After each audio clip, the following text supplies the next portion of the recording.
Hello, everybody, and welcome to the latest issue of Comic Book Gentlemen, the podcast where we use our decades of being giant nerds to talk about the most divisive issues in our fandom. I'm your host, Greg, joined by my co-host, Dave. How's it going? Good. Dave, this is our third season, third year doing a podcast. Yes. How have you been enjoying it so far? It still feels like it's 2020. Very true. Very true. The years have not passed. No, it's forever going to be this way. Yeah.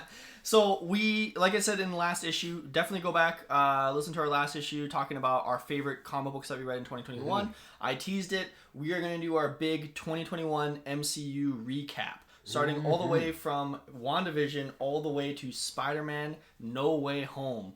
Yes. I'm super excited for this. I think it's going to be very fiery, so let's see how it goes. So we're going to go release order. Obviously, we already talked about WandaVision and Black Widow a little bit, so make sure to go back and listen to those podcasts. Mm-hmm. So for those two, we'll give just quick recaps, see how we felt about it after a year's gone by type of thing. But yeah, let's start with WandaVision. It came out a year ago. Yes. Can you remember a year ago? And thank God it did. Because there was something to watch. Yeah, we had nothing. We were trapped in our houses. Yeah. I still feel the same about WandaVision. Smart to release the first two episodes, because if I would have watched that first episode by itself, I kind of would have went, what is this? Mm-hmm. It was still fun. It was still good. But I don't really feel any different as far as where I would place it in the rest of mm-hmm. the against the rest of the field. Nothing's really changed other than the fact that now you can see where the end of that show is now tying into some of the newer ones coming out with you've got Doctor Strange, and then of course the Spider-Man movie that just came out recently. Other than that, it's good. Not my favorite. That's about it. See, for me, a year later, after watching all the other Disney Plus shows, mm-hmm. all the other Marvel movies, I think WandaVision now gets better for me. Oh, really? Because now that I have something to compare it to, because WandaVision was the first mm-hmm. MCU Disney Plus show. You had no idea what to expect. I thought, like, every episode I felt like had twists and turns. It also had comedy. It also had heart and all this stuff. And I think compared to the other Disney Plus shows, I think it really shows, it justifies itself being a show. Yeah. Whereas the other ones, we'll get into them, I feel like could have been a movie. Mm-hmm. Or could have been, whatever. Whereas WandaVision, I feel like the way they structured it, and it helps because they were making analogies to other TV shows and other TV eras. It helped make it more of a TV show, and it's something you could never do in a film. Yeah. Like, you could try, but I feel like it would feel really weird to try to, like, cram 50 decades of TV into one movie. Yeah, I mean, I don't have an issue with the story, the plot, the acting, the special effects, and, like, nothing to do with the actual show other than the payoff of all of the little hints, which never yielded a damn thing in the entire show, whereas I felt like the MCU crew, Kevin Feige, here I am for 2022 coming after you again. I feel like they got a lot of backlash over that. Like, people were tired of seeing these shows, and progressively, I felt as you moved along through this last year, they started paying off a little more with some of the little drops that they were giving you, because I think people were really getting pissed off with the, oh, hey, guess what? We're just going to gaslight you with all these things that never come to fruition. Well, see, and I think I feel the opposite about it, where I thought, like, all the potential Easter eggs that WandaVision had were so fun to discuss. Like, mm-hmm. I remember coming to you all the time going, like, oh, what could this mean? And, like, do you really think it's Mephisto? Or, like, whatever. And I know having not the payoff, it was kind of a letdown because there's so many different ways that could have ended with it. Yeah. But compared to the last episode of every other Disney Plus show, this one was way better. Maybe Loki. Maybe Loki's the only one you could say was the better last episode. But there's so many last episodes to a lot of these that were garbage. So yeah, they weren't good. They weren't good in general. I would say right across the board, for varying reasons. But I did feel like WandaVision, I think it was just a combination of, like, the characters. Again, this might just be my own personal bias. Not my favorite characters. I wasn't genuinely excited when I saw WandaVision. I was just like, oh, this will be interesting to see. And I have to say, because I went in with that very low expectation or none, it was much better than I anticipated. I just didn't. What I felt like there's the entire MCU fandom was getting trolled every episode because they were constantly putting this stuff out, which just didn't, like, other than the Agatha, just nothing panned out the way that it was exposed, which is now turned into a rolling joke. Like, anytime anybody's talking about any of these movies and they're like, what do you think that is? And everybody's like, Mephisto. Yeah. Which is fair. Yeah. I think you have a really key point here, which is expectations.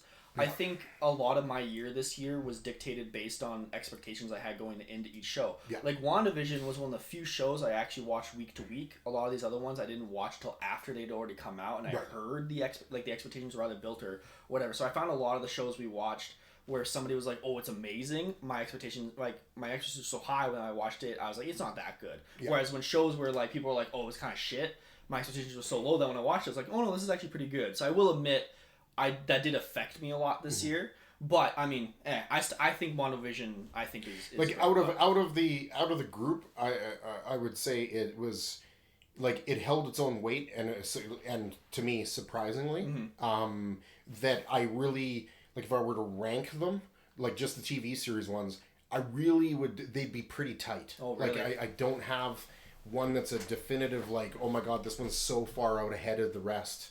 Like, there's no competition here. I felt like they were all just good, entertaining. Some of them had some holes.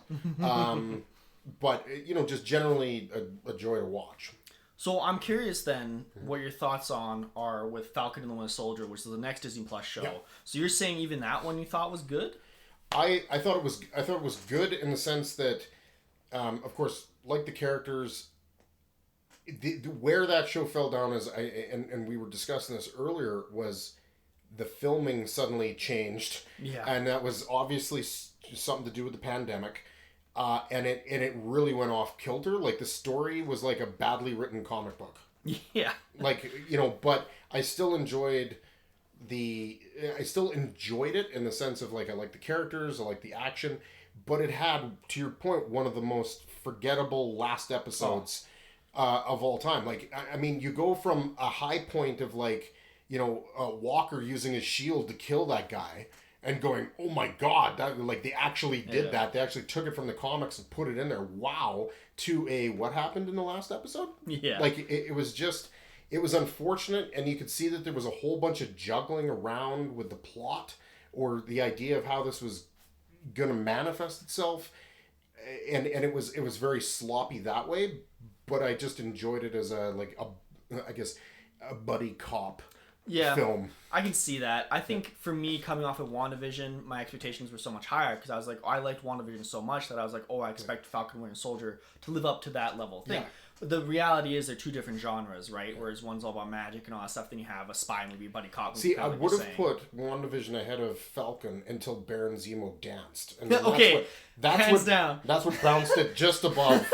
Okay, I'm remembering now the dance. You're winning me back. I think my biggest issue with Falcon and the Winter Soldier, is just the villains were just nothing. Like, at least you had Agatha in WandaVision, and you had, like, the douchey, sword guy. Yeah. But, like, literally the Freedom Force, the idea behind them was really cool because I love it when they talk about the blip. I want to know more about the blip, but they never talk about it. No. So this one was finally like, hey, shit happened in the blip. Yeah. But then the entire point of that show was like, things happen, forget about it, and like move on. And that was like, that felt like that was the moral of that story, was like, forget about it. And again, like you when you were putting this out there and you're getting people interested, Baron Zemo. Yeah. Then he has the mask on. Like, I still remember seeing the trailer of just him taking over one of the Comic-Cons, and he was wearing the mask. Yeah. And he's talking like, you had him, but he wasn't really the villain. No, he wasn't. He was leading up to him becoming the villain. Yeah, next time. like, I mean, you had this character that everybody was just like, this is going to be awesome, like, perfect. Like, this is going to be a great villain for a show, and then he was never the villain. Yeah. Like, my biggest issue with Falcon and Winter Soldier, and I was kind of hinting at this when we were talking about WandaVision, this could have been a movie to me. Yeah. Where if you took those, 6 or 8 episodes, I can't remember how many it was. There's like 3 episodes you could have easily gotten rid of. Yeah. Like, I loved meeting Sam's family and learning more about Sam. I loved learning about Winter Soldier's, like, trying to deal with his PTSD and all that stuff, right? Yeah. And, of course, Baron Zemo dancing was amazing. those were good, but that could have been a 2-hour movie and you would have been fine. But Yeah. to stretch it out into 6 episodes or whatever it was, just felt like, ugh, come on, can we finish this now? Yeah, and I mean, to make Sharon Carter the power broker, and like, what a weak sauce reveal. Like, I just like, Makes I no could have sense. seen, like, okay, she was working for him, Yeah. or something, but like, for her to be, yeah, it was just, Well- it was unfortunate that it just didn't. It didn't land. You could tell watching it that there was just a lot of rewrites and stuff that was going on that must have changed, that I think really impacted it. But at the end of the day, it was just like, it was a good buddy cop film. Yeah, that like, I had a good Sebastian time Stan. watching, but it wasn't like, I wasn't going to be like, oh my god, this is So how do you awesome. feel, because I know we've talked a little bit about Anthony Mackie in the past and you Yeah. weren't like the biggest fan. How do you feel about him becoming Captain America, now going to be in the Captain America movies? Like, how do you feel about that? I'm still I'm still a fan of them, you know, if they would have done it chronologically and had Bucky take over for just, even if it was just a movie. But I like giving him his own spotlight, and then getting him to, you know, really, you know, take that lead role was great. I thought the Captain America speech was a little over the top at the end. Again, very forgettable I don't season remember what he finale. said. Yeah. But you know, I was actually very impressed with, like, even though as much as I keep seeing him in you know, 8 Mile, he's a little punk. He much better, and I think him and Sebastian Stan really play well together. And Baron Zemo. Yeah. Like, And Baron like, just get those 3 together, and I think it's a great movie. Yeah, where it was just like, the whole time it was like, okay, you have them two, you know, kind of knuckling it up, and ha ha ha, it's funny, and then you throw Baron Zemo in there, and it's like, okay, when he's gonna betray us? Oh no! So you got that going on, and then it just felt like the bad guy kept like showing up and going, "Hey, pay attention to me!" Yeah, like, yeah, yeah. Hey, I'm the bad guy. I swear I'm important. Yeah, it was unfortunate that one.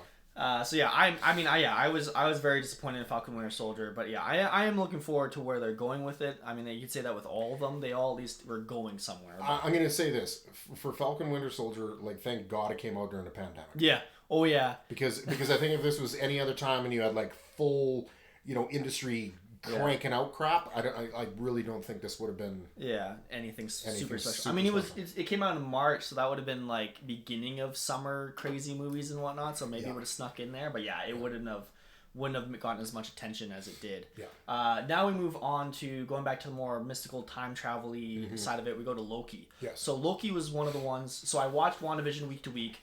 Then I watched Falcon Winter Soldier week to week, and I hated it. So then I was like, I'm not going to watch week to week. So then I started. So Loki came out. You watched all of it. A lot of people watched all of it and were like, this is amazing. You have to watch it. So when I went in there, I had such high expectations that it couldn't live up to those expectations. So again, that's partially my fault. But in general, I liked Loki. Like, it was good. I just don't think it was as good as a lot of people say it was. But how do you watch it week to week? I thought it was the best one. Really? Okay. Yeah, I thought it was the best one because a couple things. Tom Hiddleston. Oh, amazing. You know, man crush. Great actor. Plays a great character. Does a really good job. Love the work that he does with this character specifically. Yeah. I just felt like the tie-ins or the setup of like what's going to be happening moving forward was like really at the forefront in this. Yeah. And the, like, if you're in the know with, you know, old Fantastic Four, old Avengers, then a lot of stuff was in there that was just like, oh, this is so great. So the comic geek in me was just like, ooh, Easter eggs. Yeah. You know, it was really, really good. I felt like the story was really interesting. You know, the fact that he's like almost kind of like falling in love with himself. Whereas I felt like she was going to be the Enchantress, like almost the entire time. She kind of was. Which she was. Yeah. I guess the MCU version of the Enchantress. But I thought she was like, she thought she was a Loki, but she's not a Loki. She's actually, you know. But anyways, I enjoyed it. I thought it was the best one out of them. Again, all of them are stacked very, very close together. I think a combination of, I like the character, I love, you know, time travel, I love this, like everything that was going on in the TVA, like like he's Loki's running around and he gets his hand on an Infinity Stone and he's like, ha ha, like and they're like, oh yeah, we have lots of those laying around. Like it was comical, it was funny. I wish we would have got to see the jet ski. That would just been the ultimate payoff. But it was, in my opinion, I enjoyed it the most.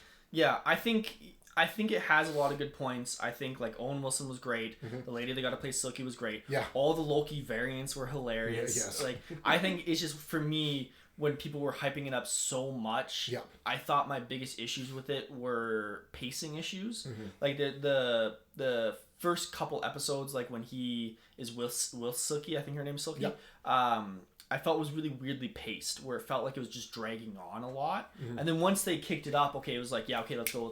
But I felt like that really dragged a lot. And then I really didn't like the fact that they were the same person. It just really, like, I like you said, I thought she was gonna be like, oh, revealed, I'm not actually Loki. And she even says her name's Silky, type of thing. Yeah. But like for that, and I get the metaphor that it's him learning to love himself because he hated himself for years. It just felt really weird watching him technically kiss himself. Yeah, it was creepy. I was just like, that really icked me out for some reason. But like where it's going, the potential for what's building up for is all good. And like I've watched Doctor Who for years. Watching all the time travel, alternate dimension stuff was just like, yeah, you can't go wrong with this. Do you think he's gonna be in Doctor Strange? Multiverse of Madness. I don't think he's gonna be in Doctor Strange. Really? Yeah, I don't think Loki is. No. Okay, but you think? Oh, so you think Silky is? No. Oh, okay. No, I don't think. I think you might see something to do with Kang, but I think most of that stuff is probably going to show up in the Ant-Man movie. Okay, which is fair. Which kind of makes sense. The multiverse side of things, I'm just curious to see. I think this is maybe like, again, MCU. They like to cheat and figure out ways to kind of mash everything together. But I think the whole multiverse thing is just a way of bringing in anything and everything that was ever Marvel filmed previously into the fold in some extent. And we'll get into that when we talk about another movie. Yeah. But I don't see Loki. I would be surprised if Loki's in it.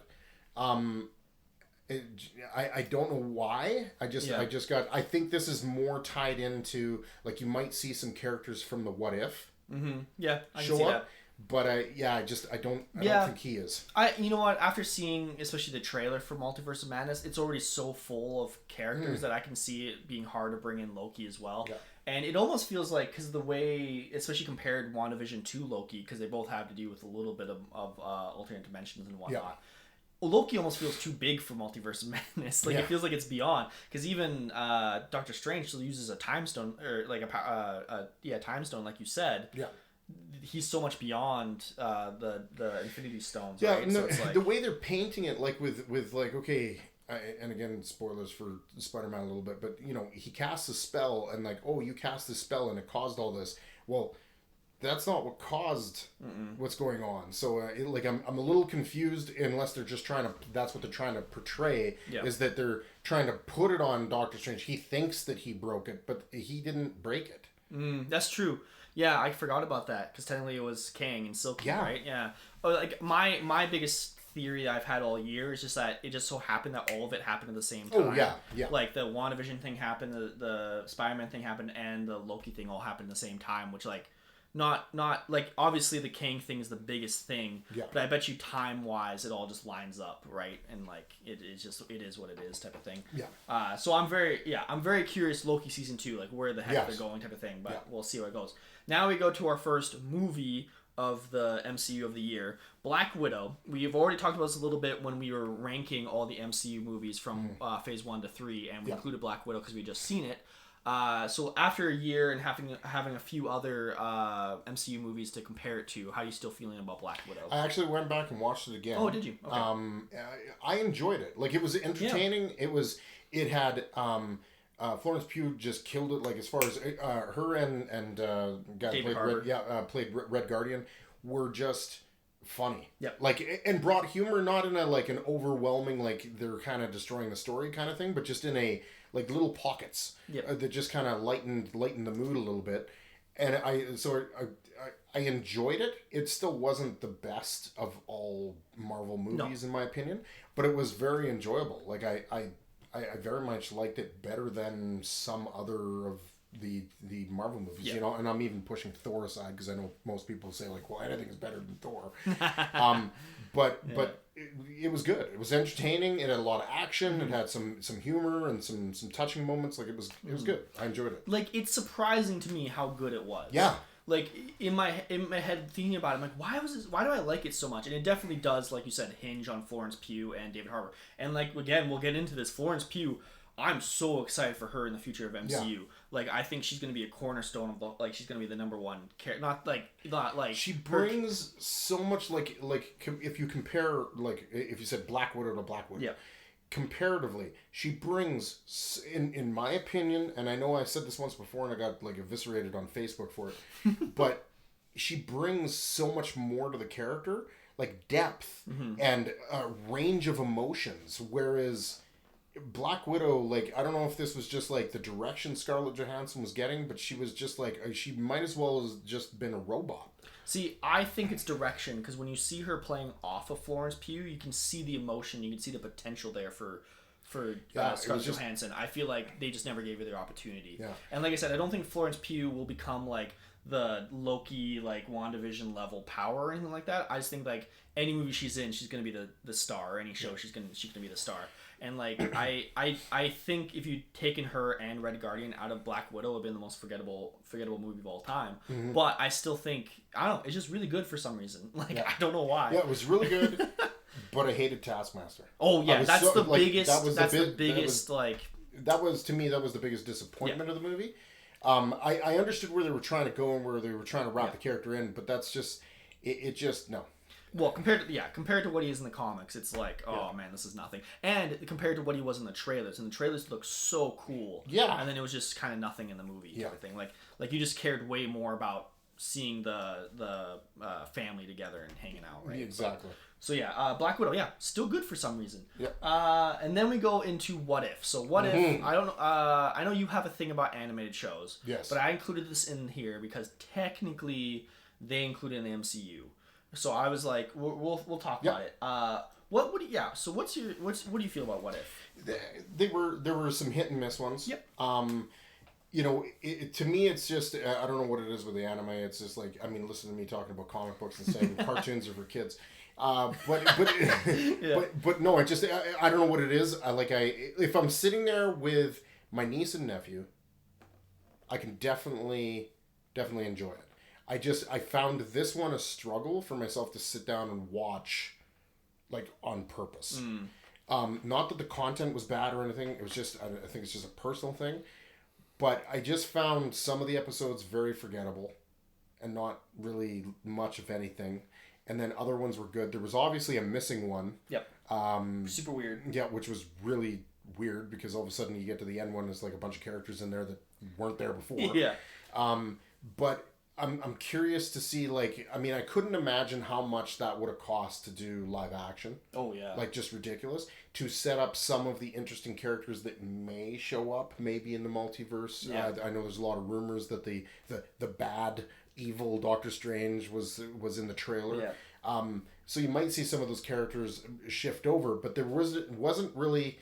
I felt bad because there wasn't really anything there that I was like, oh my god, this is great. Mm-hmm. I think I laughed the hardest during the Thor one because he was just like a party animal college student. Yeah. But outside of that, like, it just really nothing really resonated. I enjoyed the zombie one the best because I just enjoyed the zombies. Yeah. But for me, it just really didn't hit home. Yeah. Don't know if it was because it was animated. Don't know if it was just that. But then I felt bad because I heard somebody like critiquing it on YouTube, and they were showing the clip where Thanos steps out and he's like, he's got the glove or something, and then he gets cut in like half. Yeah. And then somebody was like, "This is just sloppy writing," and it's just like, it's not sloppy writing. The concept, I don't know. It was just like, this person just couldn't see past the fact that happened. Like, that just couldn't possibly happen. Well, yeah, it's because they built Thanos up to be the guy, so it's like... and it was just symbolic in the way that it happened. Mm-hmm. And I thought it was hilarious. Oh, yeah. but you know, overall, it was just like it was a thing I watched. So for me, What If again was one of those shows where I heard nothing but bad things. So going into it, I was like, "Oh, this is gonna be trash." Then I watched it, and I was pleasantly surprised. I actually enjoyed it quite a bit. I think my biggest thing with it that I enjoyed was just it felt like a fresher breath of air. Because like after watching Falcon and Winter Soldier and Loki and Hawkeye, it just all felt very serious and very like this is we guys we gotta save the universe, you know, type of thing. But then freaking you had Party Thor, you had T'Challa, Star-Lord hanging out, you had the zombies, which should have been depressing but ended up being the fun, one of the best episodes because it was funny.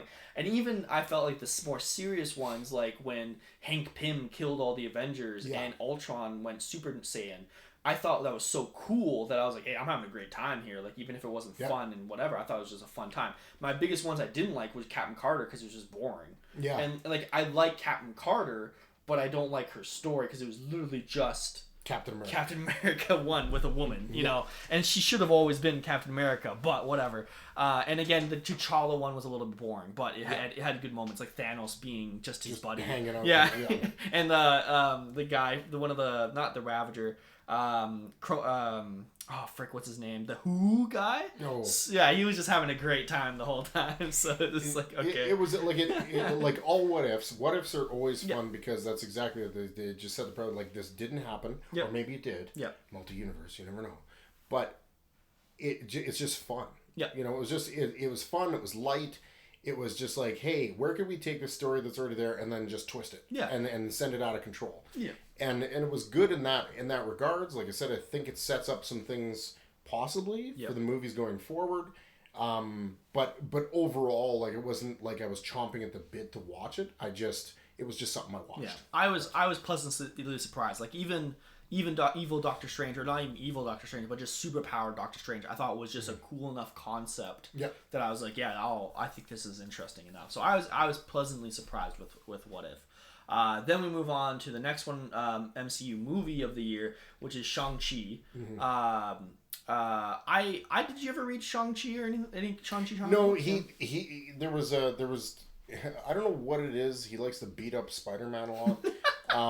He just randomly, like, all the time. There's just, you know, like, he could be, you know, in the middle of a fight with the Green Goblin, and Shang-Chi just shows up and, you know, punches him out. Yeah. I don't know. I don't know why, but that's the only exposure I really had to the character. Yeah. And then he had that you know, definitely a larger role in, I think it was AVX.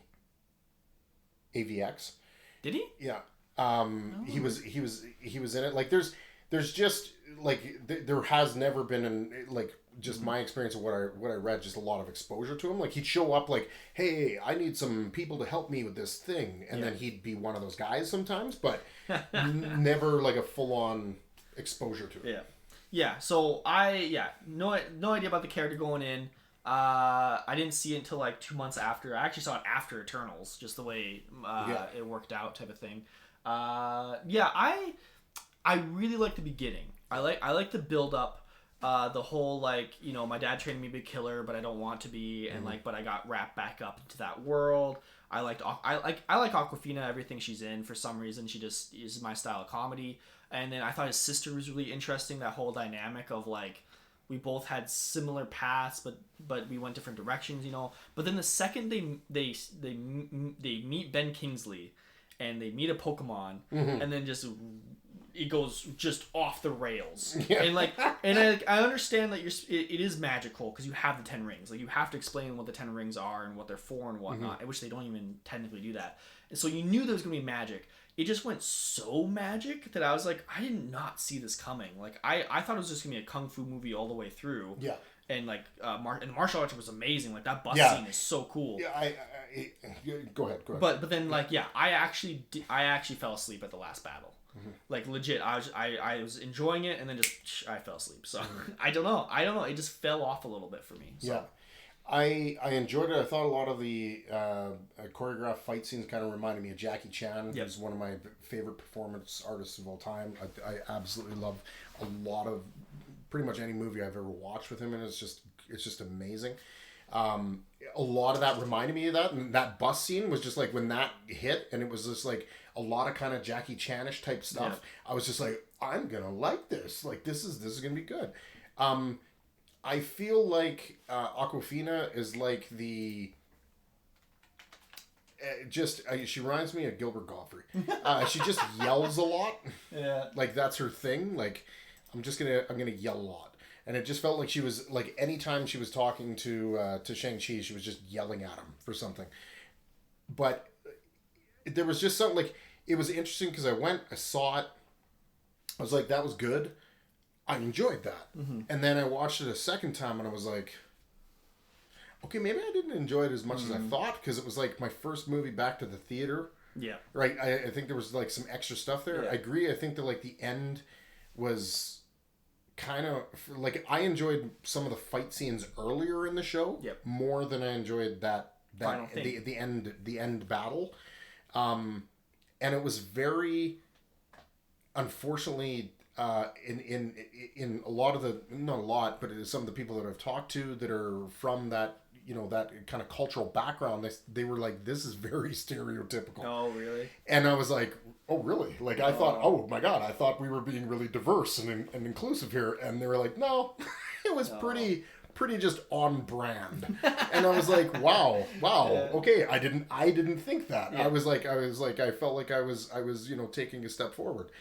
But it would just, to your point, like it petered off. Yeah. It just, loses its steam. It petered off. And I think the best thing that came out of that whole thing, other than like there was some great fight scenes, there was definitely some funny moments in it, but the best thing that came out of it, I felt, was a YouTube guy that does pitch meetings, and he did the pitch meeting for Shang-Chi, and where he starts to argue, he argues with himself over whether they're bracelets or rings,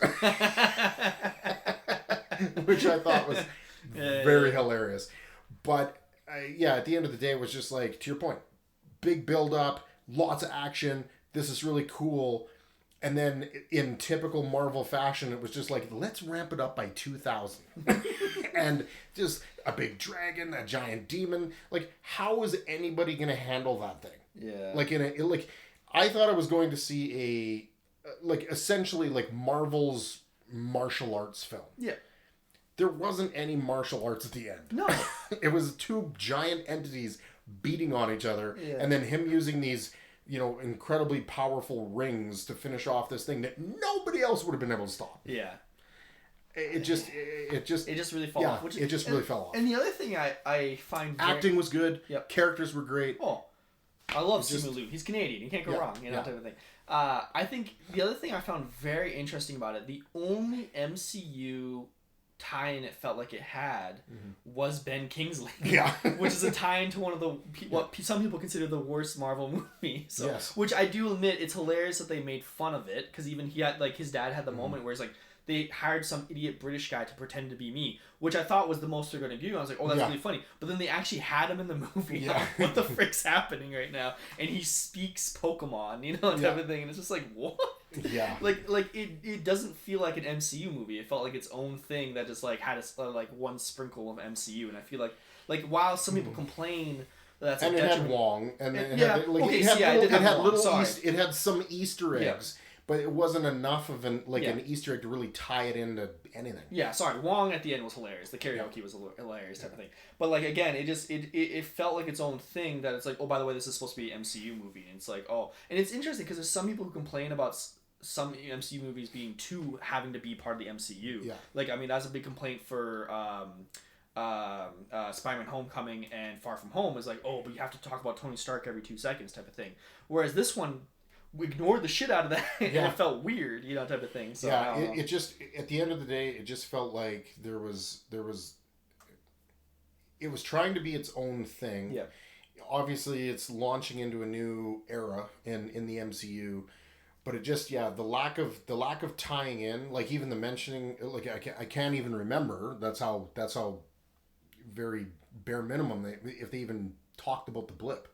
Yeah, I think they mentioned it for half a second. Yeah, it just didn't really tie in, and like I said, I was full on expecting I want to see this crazy kind of martial arts, kind of Marvel's version of a martial arts film. Let's see this, and like I said, in true Marvel fashion, they just had to giant CGI fight, ramp it up, 10 million at the end, and that really just overshadowed, like, okay, you got some rings, who cares? Like, what the hell were those two things? It's like what, the dragon? What? Yeah. So make the dragon an Avenger. Yeah. And again, I feel like this is the same for a lot of these, where it's like, I'm curious where it's going. Yeah. Like, it's not like I hate these characters now, I never want to see them again. It's just one of those things where it's like, you could have done a little bit better with your initial thing. Yeah, right? I feel like it could have been better, and if they would have kept the pacing and the feel of the movie the same as what it was at the beginning, that it would have been, in my opinion, would have been a better movie. Yeah.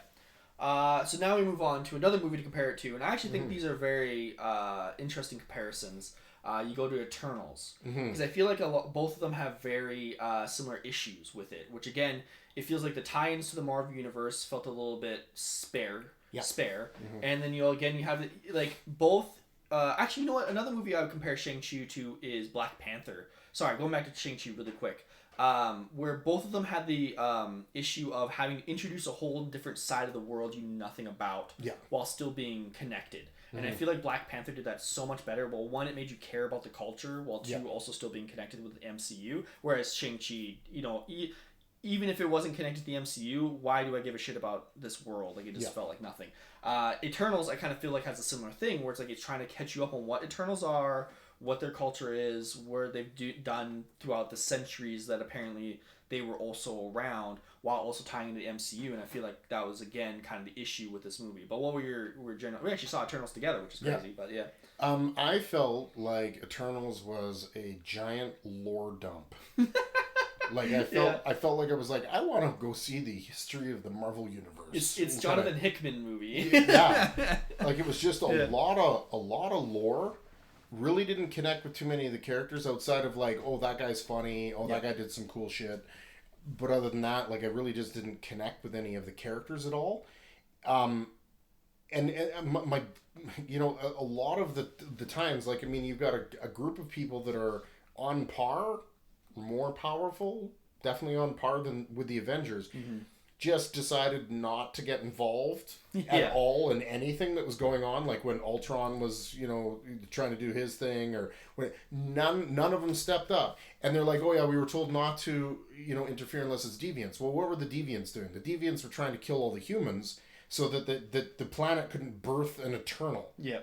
So Thanos coming along and wiping off half of the population wasn't going to have an impact on that. But they said that's why they decided to start doing stuff again. Yeah, but their overall, their overall directive, like, that just doesn't make any sense. No, at all. For sure. Like, you're here to do this job, but don't do it if this is happening. Yeah. Oh, but that happening is actually in direct conflict with what you're supposed to be guarding. It just it was really sloppy. I just felt like for anybody, like, I enjoyed the movie, but it was just for anybody going in that was like, I'm going to go see a superhero movie. It was like, they came out and they're like, I just felt like I sat through a lecture. Well, yeah, so we saw it together, but we also saw it with a big group of people, because we did a private theater with all this stuff. It was so funny, because everybody had to come up to you and me going, what the fuck just happened? Yeah. They were like, who is that? Who's what? Why? And it's like, if that many people come out of your movie that confused, I don't think you accomplished your goal, right? Yeah, like, no. There was so much confusion after the movie. Like, I still think it was better than I expected. Yes. Because again, I had zero expectations for Eternals. I didn't know what to expect. No, and I actually, in my head, I thought this was going to be terrible, but it was good. I think standouts for me, like Kumail Nanjiani was great, and his butler was great. Yes. So funny. I thought the, one of them turning evil was interesting. I think it was a little bit derivative, especially after watching, like, The Boys, or other there's so many other superhero shows that do that. That was a little bit, okay, we get it. But it was interesting that they did it in an MCU movie, not something they do very often. But then, the final fight was just kind of nothing. The deviants were nothing. Yeah. Like, they built up that one deviant to be so cool, and then he was nothing, type of thing. Yeah. Like Angelina Jolie killed him by accident, almost. Yeah. It was just a movie where, like, hey, Wouldn't it be cool if we had the Eternals in the MCU? Yeah. Oh, but that'll be messy because how do we fit them in? We'll just make a movie and just dump a bunch of lore so you understand who the Eternals are. Yeah. But it just didn't make sense why. I was stuck with the why. Yeah. I was just like, I got to the end of the movie and I was like, I don't understand what just happened. Yeah. And like again, I mean, this is an issue that a lot of Marvel movies have, where it's like, if the threat is that threatening, where's everybody else right now? Yeah. And in Eternals, you had a giant celestial fucking cracking the earth. Yeah. Where was anybody else? Yeah. Like, where was Spider-Man? Where's Doctor Strange? Like, Spider-Man was like, oh man, like somebody's robbing a bank down on Third. I gotta go deal with that. I understand Iron Man and Captain America are dead and Thor's off world. But where's Falcon? Where are any of them? Where's anybody? Like, it was. In fact, even the superheroes we haven't been introduced in, like, which we'll find out because they always like to do this. It's just like, oh, this person's been operating around the whole time. Decades. You just didn't know. Yeah, which is stupid. None of them showed up. Yeah, it's like it's like everybody was just like the Avengers will get it. Yeah, and then the Avengers were like, are there Avengers? Yeah, exactly. It's like, well, wait, is Hawkeye the only Avenger left? Yeah. Like, he's retired. What's he gonna do? I'm gonna shoot an arrow. Like, I liked I like aspects of some of the characters. Yeah. I'm really sad the Speedster was the last one they introduced, and it was just like, oh, hey, I'm here.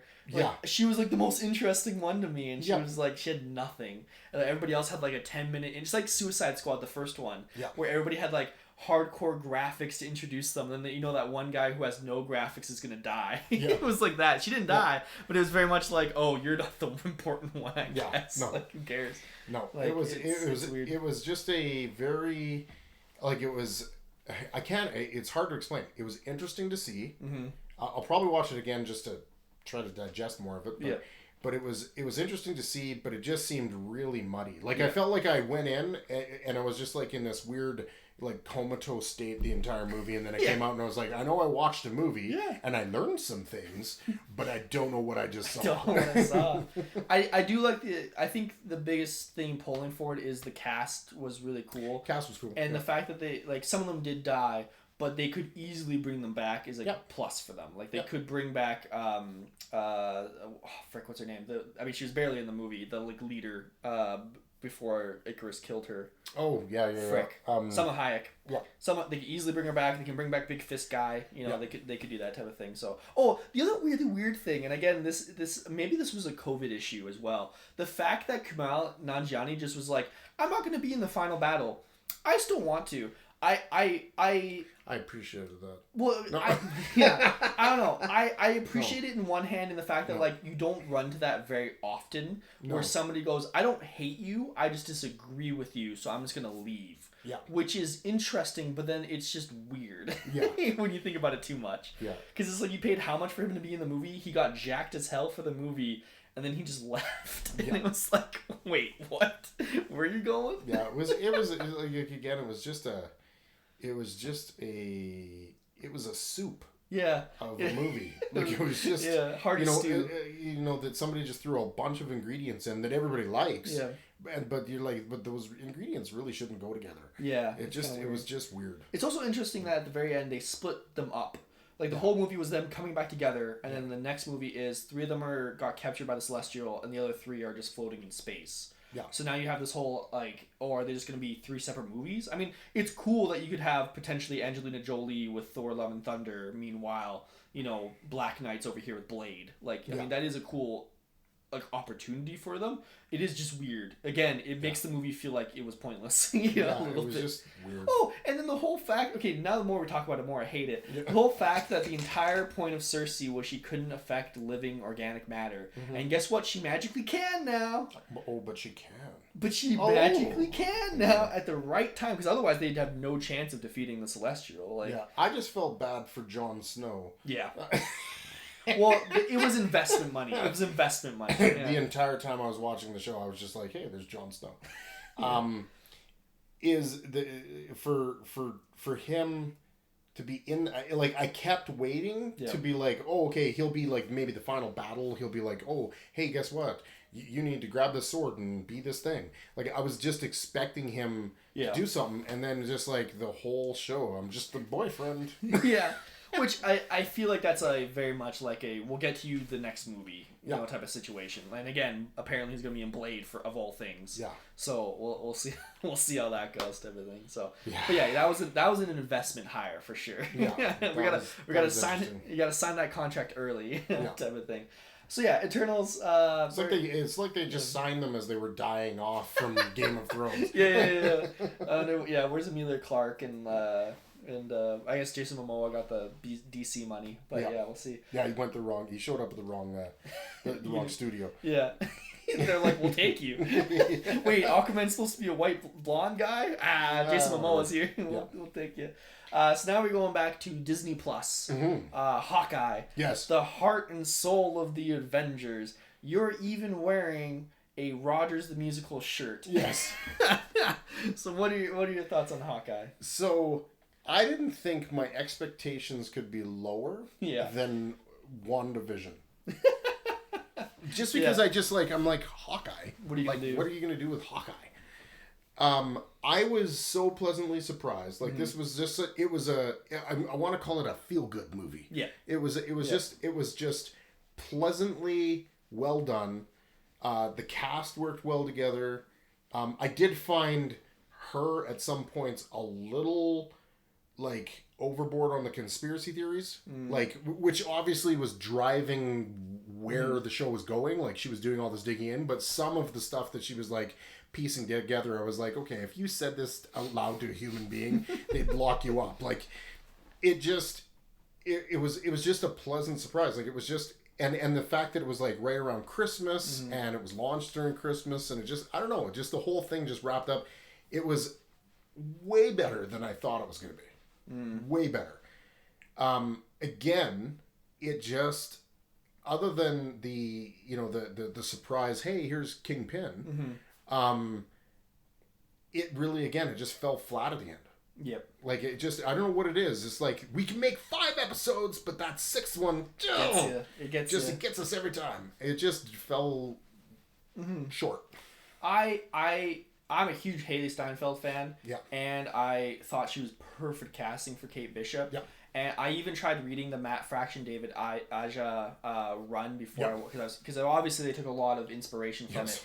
That might have been a mistake because that run was way better than the show. Yeah. Oh my gosh, it was so much. I mean, it's different because Kate was already an established hero and Hawkeye was still a hero during that run, so it had very different dynamic. But man, it really just put that last episode ruined the whole season for me. Yeah. I thought that last episode was so bad, it made me hate the rest of the show. Oh wow. Why were the fucking LARPers there? Yeah. They kept saying they had a plan. What was the plan? Why did Kate Bishop shoot the tree? That was fucking stupid. Why were there so many jumpsuit guys? They were endless. Like, and then like they were displaced Chitauri. Yeah, exactly right. They're just like, hey, you didn't actually die. Come join our gang. Yeah, put on this tracksuit. Like I thought the tracksuit gang was funny, but just at the end to whip out 500 of them was so weird and stupid. Where were the cops? Where was anybody? The Kingpin getting just gunked on was so they having him in the show was such a mind blow of like, holy shit, they brought in Vincent D'Onofrio. But then all you're thinking is Kingpin from Daredevil, he would have snapped her in 2. Yeah.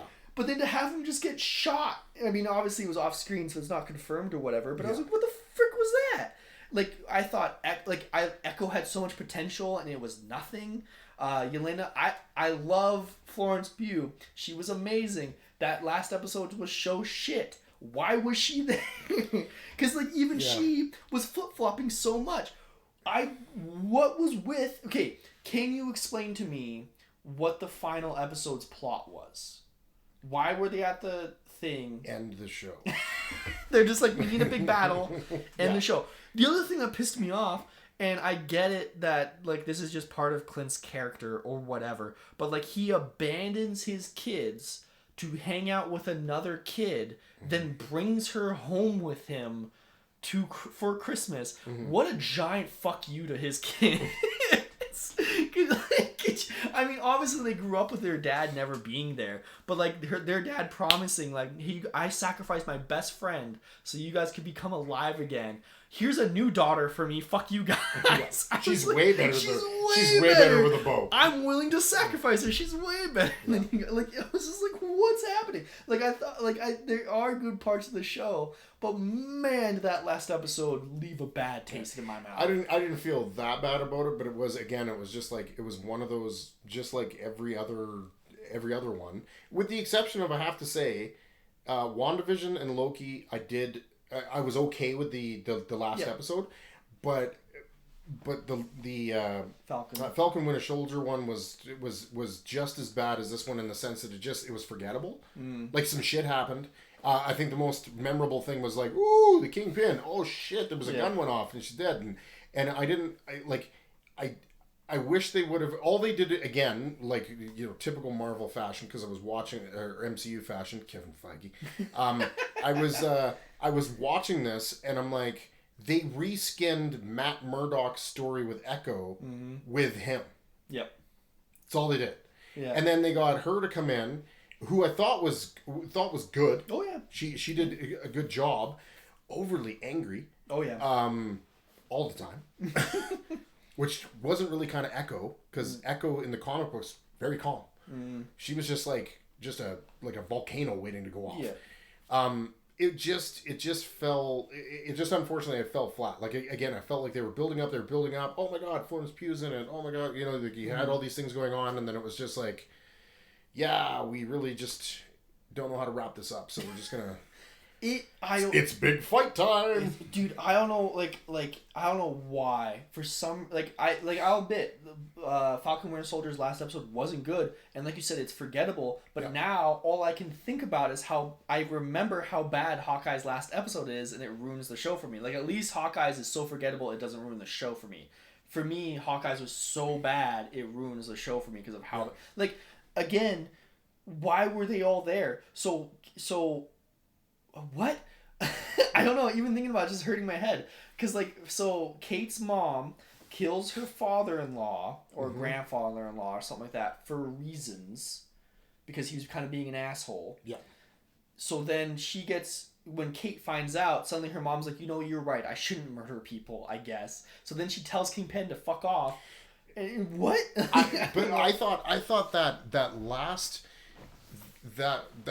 the very last scene between the two of them, where she's like, oh, this is how it's going to end. You're going to send your mom to prison on Christmas. And she's like, yeah. And I was like, that was the worst written dialogue I've ever seen in a movie. Are you kidding me? With cops around, you just murdered somebody and everything else, and you're looking at your daughter and going like, oh, this is your fault. Yeah, I know. Like, it was just bad. It was just, unfortunately, it was bad. Man.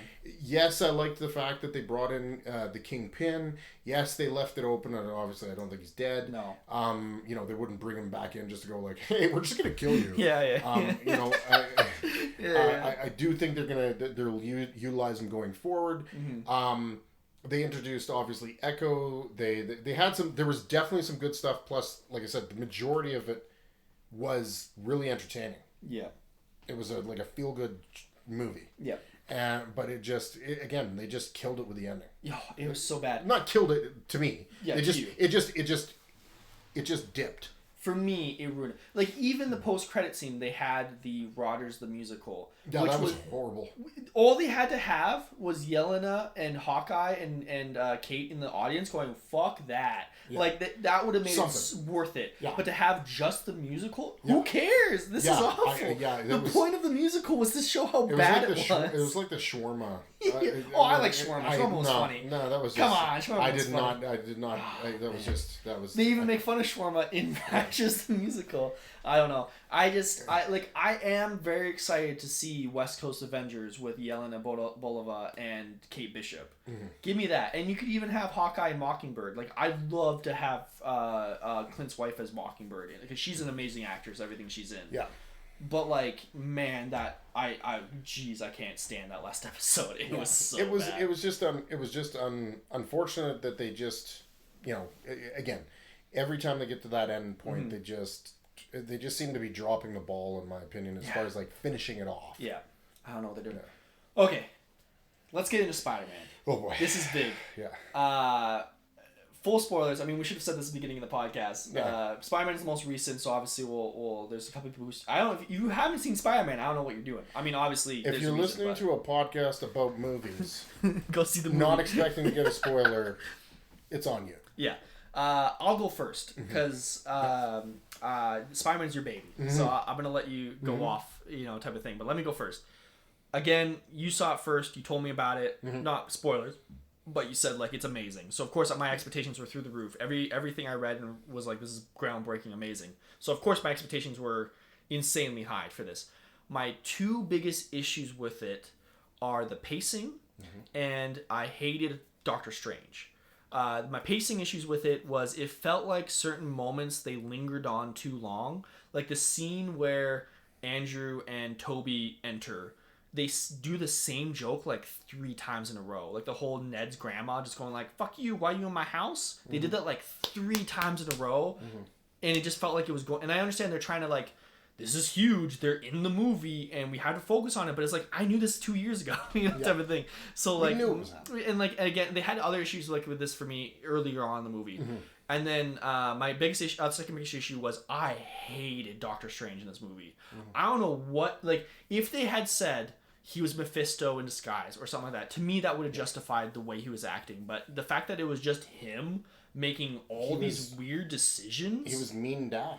But like, he wasn't even mean dad. He was just goof. Like we always make fun of like Doctor Strange in the comics is just the magic guy you go talk to. That's what he felt like he was. He was just the magic, but he felt like way more incompetent than he's ever felt. Like even in his first movie, when he just learned magic, felt like he was smarter than when he was here. More serious. Like it just felt super weird, and like it really threw me for a loop. Luckily they got rid of him. And they were just like, come back when we need magic. And we'll call you type of thing. And so I do appreciate that they got rid of him. But like those two things did knock it down for me a couple pegs. But like the couple days after I saw it, I just kept thinking about Willem Dafoe. And the scene where he pile drives him through like 3 stories is one of the coolest things I've ever seen in my life. Like that like Willem Dafoe and Alfred Molina, oh my gosh, are some of the best parts of the movie, hands down. But yeah, those are my 2 biggest things. The more I think about it, the better the movie gets, because I think the highlights are so good that even if it does have low points, they're not low enough to bring down the highlights. But to me, it's not perfect. It's not like the number 1 type of thing. But it's your baby, Spider-Man. Give me the lowdown. So I saw it. I turned off all of my expectations as far as like, okay, I know a lot about Spider-Man. I'm just gonna leave that at the door. Gonna go watch it. It was great. It was a great movie. Of course, prior to seeing it, I had heard it hyped up as like, oh, this is better than, Endgame. This is better than this. It is the greatest superhero movie that's ever been invented. They might as well just stop making superhero movies because they're never going to match this. Like, it was hyped up. I was really just annoyed going in with the whole, like, what are you talking about? Tobey Maguire and them aren't... Like, shut up. Just say it. Like, just, like, in this day and age with, like, social media and everything else, we knew they were in it. We knew the villains were in it before you told us. Yeah. And then you announce it like you're hey, guess what? We're going to tell you this now. Aren't you surprised and happy? And you're like, we knew this. Alfred Molina leaked it. Yeah, like, oh my God. That aside, the movie itself, I very much enjoyed it. Like, just because it was just, as far as, like, things happening...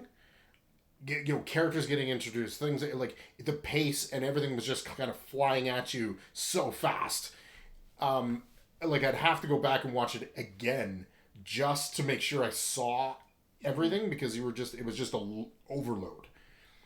If I were to really break it down though, at the end of the day, they hitched their wagon to a horse called nostalgia. Oh, yeah. So bad. So injected in my veins. That if you took that out of this movie, I don't know what you have left. Like it was so built on you're gonna be hyped because all these characters that you saw maybe as a kid or maybe as a young adult, like all these years ago, when you first saw like when these characters started making their big screen appearance, like well done. They took that feeling you had and they just crammed it into this movie. Yeah. The only thing that was missing was the X-Men, just to really just have you a nostalgia orgasm. Because it really, at the end of the day, and like as much as I liked it, as much as I was like, hey, I was glad to see all those characters together, and it was really cool, and the banter between the Spider-Mans was great. Yeah. You know, especially as like, you know, Andrew Garfield was upset because he never fought an alien. Yeah. You know, like that kind of stuff. Funny. Like it was so good. But I just looked at it and was like, am I liking this because it's such a good movie? Or am I liking this because all my favorite people are in it from all these other movies? And I was really tossing back and forth with that because it was like, if they had just recasted these characters, would I have been as excited about it? I don't know. Yeah. I think a lot of excitement came out of seeing Willem Dafoe as the Green Goblin again, right? Seeing Dr. Octopus, seeing those characters, and then giving, you know, I thought a much overdue makeover to Jamie Foxx. Oh yeah, 100%. Thank you. You know, like all of that was like it was just. There was a lot of nostalgia there, and then I remember coming out, and then I remember hearing people saying like, I guess like the first 3 Spider-Man movies were like kind of his origin story, because it kind of feels like that was his origin story because now, you know, Aunt May is dead. You know, she utters the line that was always you know reserved for Ben.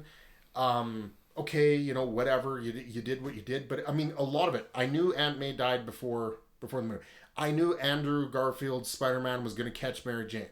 I knew all the villains were in it before. Like, all of that stuff that if they actually managed to keep it quiet, that would have been so mind-blowing, wasn't really mind-blowing. And then when they showed up, and damn you people that cheer in a theater, I hate you. It was me. It was me, Dave. I hate you. I couldn't resist. You know, the clapping and the yelling. Like, I can understand people going like, whoa! You know, or something like that. But cheering for 2 minutes straight because an actor comes on screen, no, thank you. I didn't cheer for 2 minutes straight. Shut up. I didn't cheer for 2 minutes straight. Yeah, shut up. The one that got me was Daredevil. I'm the only one in the theater that marked out for Daredevil. Yeah. Who did I go see the movie with? And I went to go see with our buddy Brock. Okay. And I literally was like, holy shit! And he just looked at me like, what the fuck, man? I was like, come on, it's Daredevil. What are you so excited about? Come on, it's Daredevil. Yeah, like, I mean, there were a lot of cool things that they brought in it. The pace was just like, I mean... See, for me, the pacing was too slow. I felt the pacing was just like so fast. Really? Because so I felt like everything they showed you in the trailer happened in the first 30 minutes of the movie. That's true. Like the majority of it. No, see, I disagree with that because I feel like them really iterating the fact that like, yeah, it's crazy, everybody knows who I am, but let's talk about getting to college. I feel like that was what was taking forever.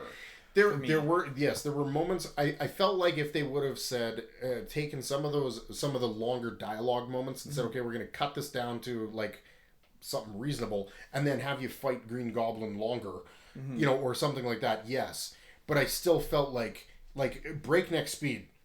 I'm Spider-Man. I'm swinging. People are chasing me. Oh my god. Go see the... Like, all of this happened in the first 30 minutes, and then all of a sudden you're like, oh my god. And then it's just like, villain.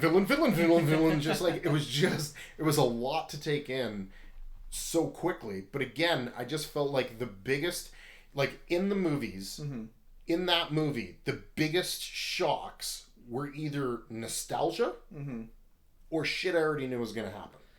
Yeah. I see that. Still enjoyed it. Yeah. Just, I felt like I learned nothing from this movie. Well, I'll disagree with you a little bit because I feel like, yes, they if it didn't have nostalgia, it wouldn't have been as powerful. Yeah. But I think that really, what puts it above a lot of other things is the way they used nostalgia in the sense of they didn't just go, hey, Andrew Garfield and Tobey Maguire are going to be there for 2 seconds just to help you fist fight. No, but they gave them chances to speak. They gave them chances, even, and not just those two, but also, again, Willem Dafoe and Alfred Molina and all those, and Jamie Foxx. They gave them time to talk about what went wrong with their movie and to compensate for it. Yep. And again, like, I can see why that would be a detriment in the fact of, like, but what about Peter Parker, type of thing. But, like, it was cool that at least they gave them the opportunity to give them more of a chance to kind of make up for what went wrong. Yeah. Like, I give them bonuses for that. And again, Willem Dafoe deserves an Oscar. It was so good when he's in the apartment and he switches. Snaps. Oh, and his spider senses is going nuts, and you're like, what the? Because you think it's gonna be Electro or something, yeah. but then it's just like, Peter, kill me. But again, when he suplexes him through a building. Oh, the fight! There was amazing fight scenes. There were a lot of good things. Yeah. Like I said, I very much enjoyed the movie. I just felt like I was riding a high of nostalgia. And when it came out of the movie, like outside of, again, the Daredevil thing, I knew it was going to happen. Yeah. There were like everything in there that would have been a nice surprise. I already knew. And it's very interesting because I feel like that's, again, people compare this to Endgame because it's kind of like the Endgame of Spider-Man movies or whatever. It's so interesting that Endgame and Infinity War was able to keep all that secret, but they couldn't keep it secret for Spider-Man. Yeah. Like, and even in a pandemic, when people aren't allowed to go out of their homes, you think it'd be easier to keep it secret. Yeah. Like, I mean, I remember going in and watching Endgame, and not that I'm saying Endgame's like, I have my problems with Endgame, but with Endgame, it was like within the first 15 minutes they killed Thanos, and I was just like, where is this going? Where? Like, how is this gonna, and then the way they went about, doing what they did, I was like, okay, I didn't. I'm sure if I would have sat there and thought about it, I would have thought that is an option, but I certainly didn't see it coming initially. And when they killed him, I was like, what are you doing? That was hugely surprising. Yeah. And it was, this would have been, yes, very surprising if they would have somehow managed to keep that really fully under wraps. Unfortunately, again, like with social media and people like that are just professionally, this is what they do. They go and find shit out about the movie and then they put it on YouTube. They put it on all these social media platforms, which is really unfortunate. Yeah. Because I think it would have made an immensely different, I guess, viewing experience. Yeah, viewing experience, and I mean even just emotionally, if I had no idea. Yep. Which is fair. It's so hard not to watch trailers though. You want to so bad and all that stuff. Okay, big thing we gotta talk about. Dave, famous Kevin Feige hater, also famous Dan Slott hater. Yes. How'd you feel about them redoing One More Day? I really hated the way they ended it, because the thing that I always get at is Spider-Man is Spider-Man, not just because like, oh cool, look at me, I wear a suit and I do all these kind of cool shit. The comic book forever has been so rooted in the support cast, and now you've taken away all of his support cast. So either you're going to find some way to flip that around, which I would imagine to some degree that might happen. They're going to, for sure. It would have to. Yeah. Or you're going to have to create a whole new support staff, which then now I got to get like attached to some other dork for what's the new over Wednesday 3 movies, or whatever it is. Yes, I can understand people are getting upset. We're like, okay, they made everybody forget, but what about print, and what about the computers, and what about this, and what about that? It's like, okay, well, what about the fact that somebody bitten by a spider couldn't be a Spider-Man? How about that? Like it's one of those things you just have to suspend belief for to some degree and go, okay, it's just he's completely wiped. But if he's completely wiped, does he have a social security number? Like, there was one person that took it to a level of like, I'm not worried about like print and computers and stuff, but like if he's like just doesn't exist, then how is he even like a citizen in the United States? Oh, the cops are coming for him. Yeah, sure. Like it was just it was just a weird way to do it. Whereas like Brand New Day, and then of course you had there was a similar one with Daredevil where they had the Purple Man, or rather the Purple Children, wipe everybody's memory of Daredevil being Matt Murdock. It was again just their memory. So I mean, just recently there's been an issue with Daredevil where Kingpin comes back and he's like throws a file at Daredevil and he's like, I've been going through my old shit. And I read something. Yeah, and, you know, and I'm assuming, because they didn't say, but I'm assuming he's read through this and gone, what the like, Matthew Murdock is Daredevil, like he's relearning this. So yeah, I can understand, but I mean, again, when you have magic, multiple universes, superheroes, you're gonna get hung up on the fact that he cast a spell and people couldn't forget, or people forgot who he was. But did that get rid of the computers? Did it get rid of I don't care about that. Like, who gives a shit? Yeah, if you're getting kind of like the thing I'm more concerned about is the fact that if Ned can't remember who he is, that would affect Ned growing up, because the people around you affect you so much as you grow up, right? Like, I mean, maybe that's them leading into Hobgoblin type of thing, which it's never going to happen, but like maybe. Yeah. My big thing about it, I do enjoy the fact they killed Aunt May, because that was the biggest issue with One More Day and Brand New Day. Was the fact that you should have just let Aunt May die. Yeah. Because then you could progress the character forward. Yes. And it felt like that was a good thing they did for this character, which is like, hey, now we can. They killed two birds with one stone with Brand New Day. They said, okay, we're gonna bring back Aunt May or keep her alive, which didn't allow the character to move forward, and you took away his marriage. Yeah. Which erased like 20 years. And there's a child out there somewhere, which they've just refused to address for years. They're not going to talk about it. Okay. But you took those two things that were going to move the character forward, and you just stripped them away and said, hey, let's go back to when, you know, Peter was, you know, Peter 50 years ago. Yeah. And so that's what I appreciate about the MCU is they were willing to do it. And it's nice that they did it. The thing that annoys me, like you said, is the fact that, like, his reason for not talking to Zendaya was she had a tiny, tiny little scratch on her head. Like, it was so stupid. Like, if she had a broken arm, if she, like had half her face torn up or anything, but she had the tiniest little scratch on her head, and that's enough for him to go like, yeah, it's too dangerous to be around me. And it's like, dude, come on, get over yourself. Yeah, like, but she must have remembered something to some degree or whatever, because she was wearing his necklace that he got her in the second one. So there's some stuff there. Like, obviously they're gonna go one of two ways. I can't imagine them taking those two characters who they've established over three movies and just saying, get rid of them. They're gonna somehow bring them back. But if they don't, again, they now have to create like a whole other supporting cast. Yep. And I just don't know. Yeah, so I do like the fact they tried to do One More Day. I just feel like they were almost did it perfectly. Like, I feel like if he had just gone to Mary Jane and just go like, hey, you know, nice to meet you for the first time, and like actually try to start establishing that relationship again or something. It just, at least they killed Aunt May, which is something Dan Slott didn't do, you know, type of thing. So that's what I'm trying to say. Yeah. So.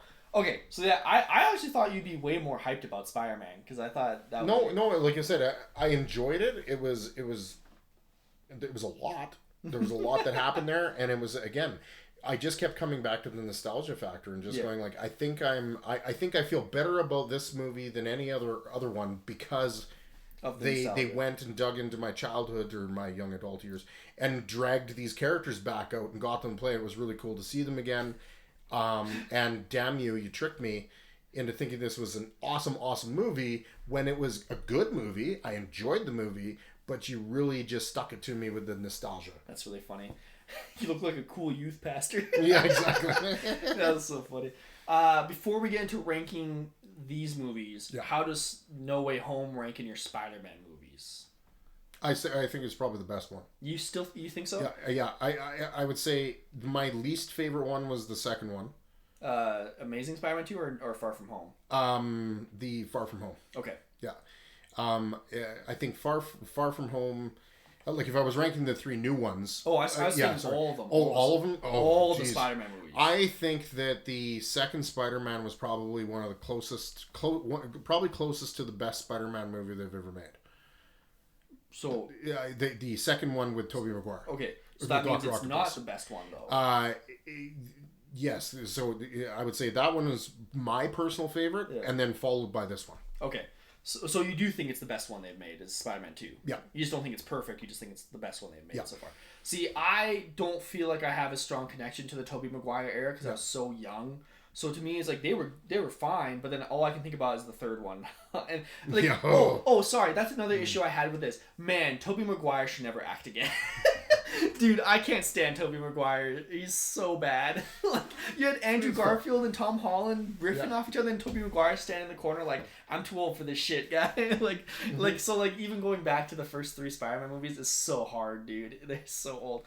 I really like Andrew Garfield's Spider-Man. I thought he was a really good Spider-Man. Obviously, the movies themselves, especially the second one, had so many issues. But again, to me, I felt like Tobey Maguire had the exact same issues, right? Like it's just one of those things. I felt like as far as Spider-Man, I didn't like Tobey Maguire as like I remember seeing somebody saying like, "Oh, Tobey Maguire is the best Peter Parker. Andrew Garfield was the best Spider-Man.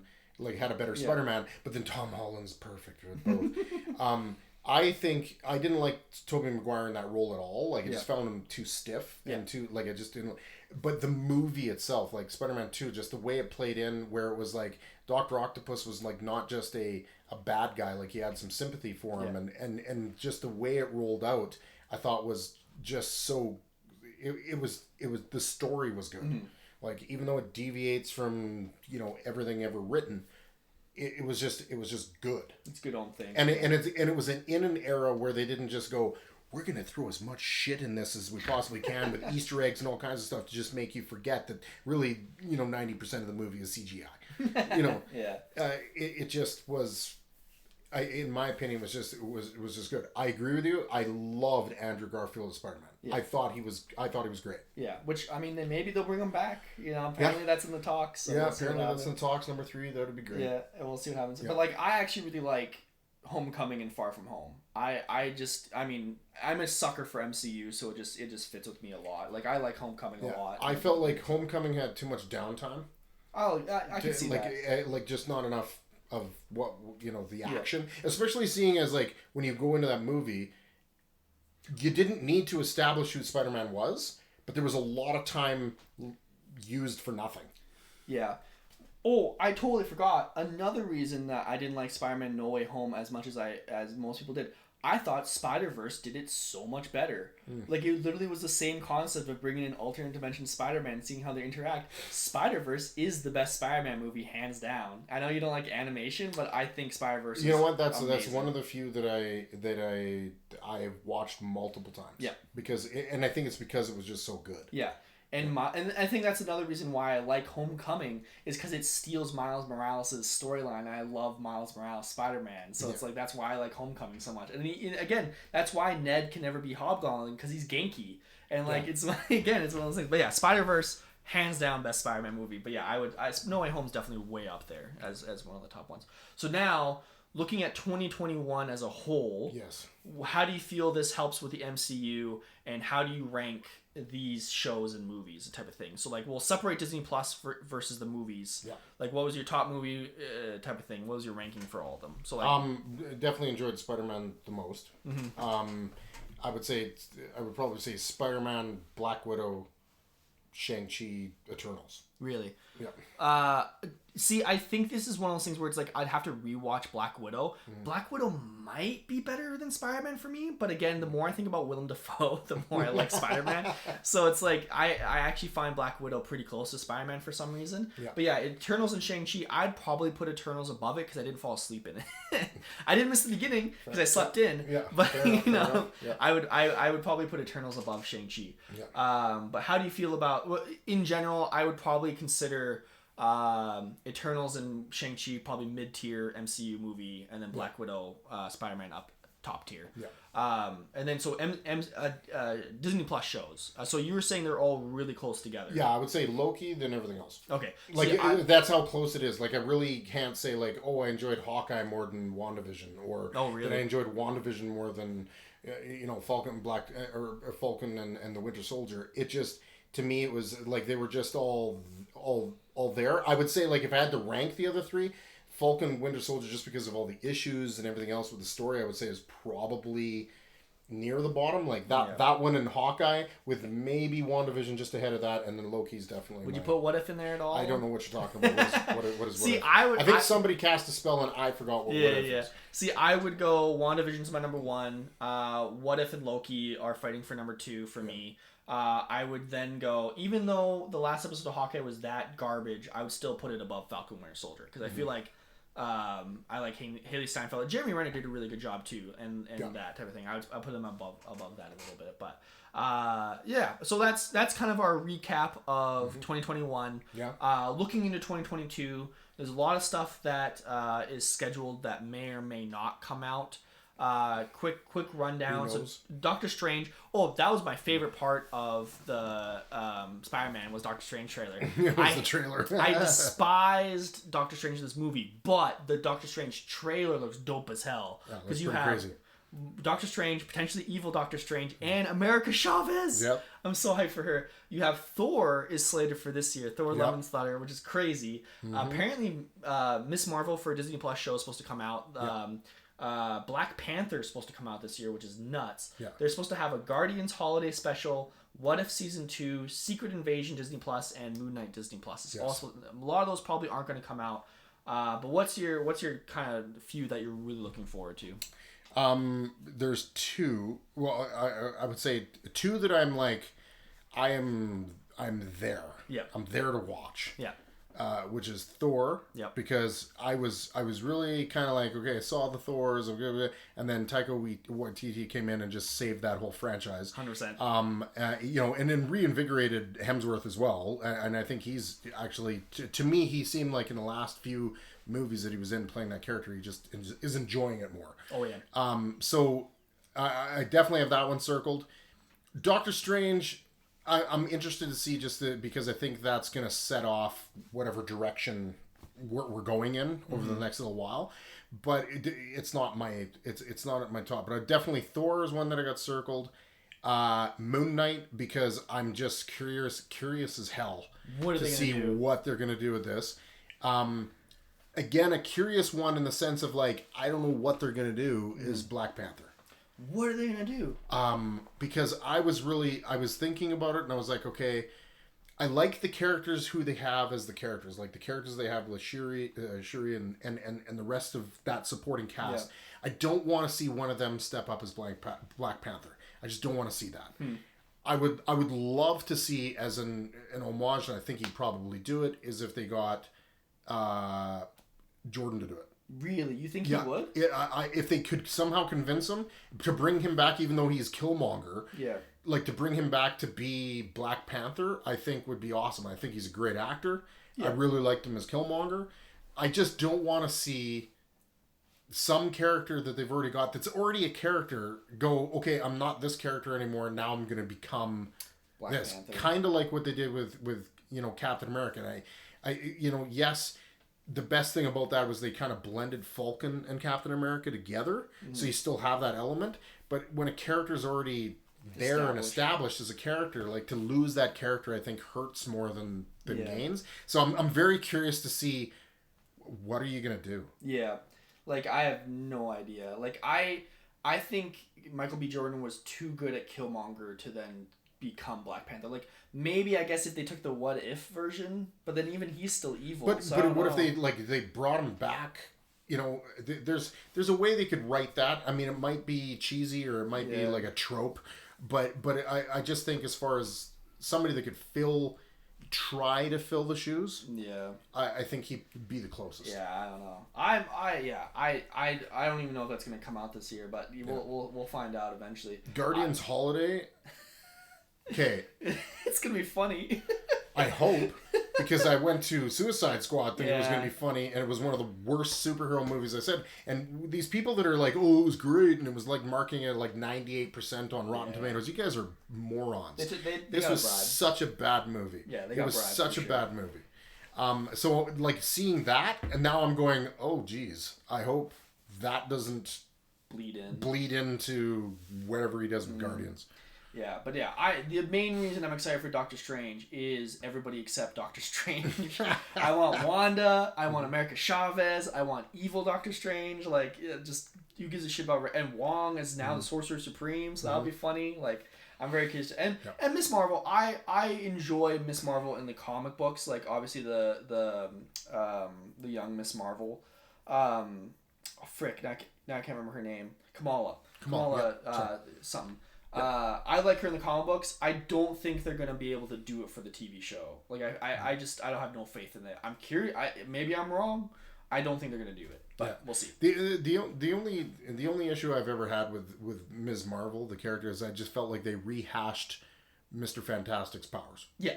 And like if she would have had a different power set, I think the background, the supporting cast, the family dynamic, all that is great. It's fantastic. But it felt like you just went like, oh, okay, well, let's just take this person's powers and give them to her. They had a bunch of powers in a hat. And and they were like, and it is, it's Mr. Fantastic. Also, the fact she's an Inhuman, who gives a shit? Yeah. But I mean, it should be interesting. But I've been pleasantly surprised at the worst with any of the Disney Plus stuff.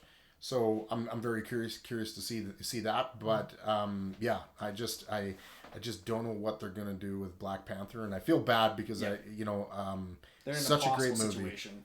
Yeah. So that's our recap of 2021. That's our what we're looking for in 2022. Let us know in the comments what you think, if we're wrong, if we're right, and we'll see you all next time. See ya.